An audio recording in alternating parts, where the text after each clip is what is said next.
Oster ritem 4 tekem v 12 dneh so Domžalčani zaključili z obračunom 16. kola Prve lige Telekom Slovenije proti Celju. Trener Simon Rožman je v dvoboj ekip, ki jo je na lestvici ločila le točka, krenil z enako udarno enajsterico kot pred 4 dnevi proti Gorici.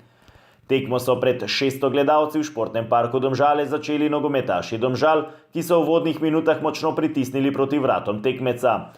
Pripravili so si nekaj lepih situacij za gol, a brez zaključnega strela vse do 15. minute. Takrat je šamar Nikolson žogo spravil do Mateja Podlogarja, ki je nevarno sprožil dolgi kot. Z odlično obrambo se je izkazal vratar Matjaž Rozman.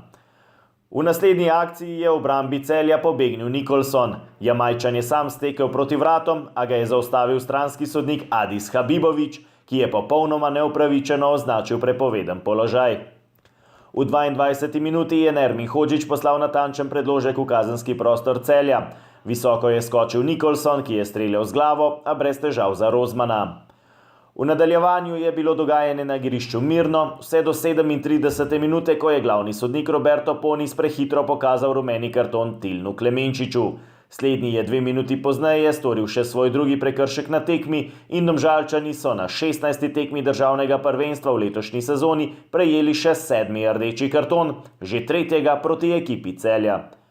Z igralcem manj so domači pobudo na igrišču prepustili gostom, ki so prvič zapretili šele v sodnikovem dodatku prvega polčasa. Nenatančno je streljal Lovro Cvek.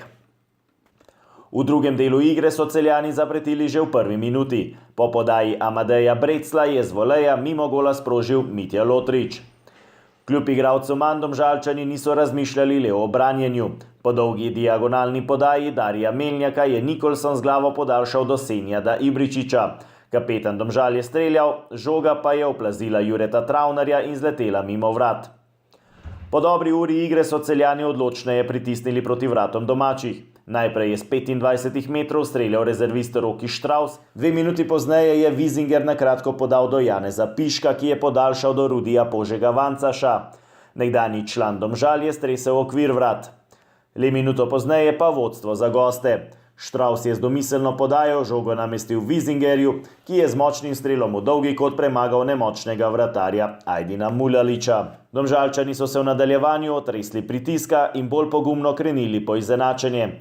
V 81. minuti so izpeljali izjemno akcijo na levi strani. Po dvojni podaji z Adamom Gnezdo-Čerinom je Ibričič z izjemnim preigravanjem usmešil obrambo Celja. Kapetan rumenih je podal pred vrata, kjer je spretni Podlogar pospravil žogo v mrežo. Ljubljančan se je med strelce vpisal že na drugi tekmi zapored.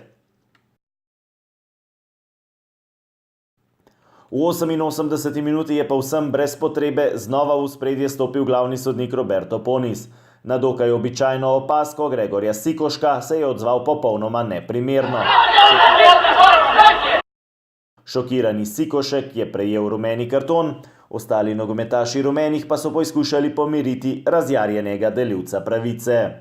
V zaključku tekme so imeli rumeni priložnost za preobrat. Po napaki branilcev Celja je Dejan Lazarević iz ugodnega položaja streljal previsoko in ostalo je pri neodločenem izidu 1:1. Domžalčani se na reprezentančni odmor podajajo na 5. mestu prvenstvene lestvice. Naslednji nasprotnik rumenih bo kranjski Triglav, tekma pa bo v športnem centru Kranj v nedeljo 25. novembra ob 13. uri.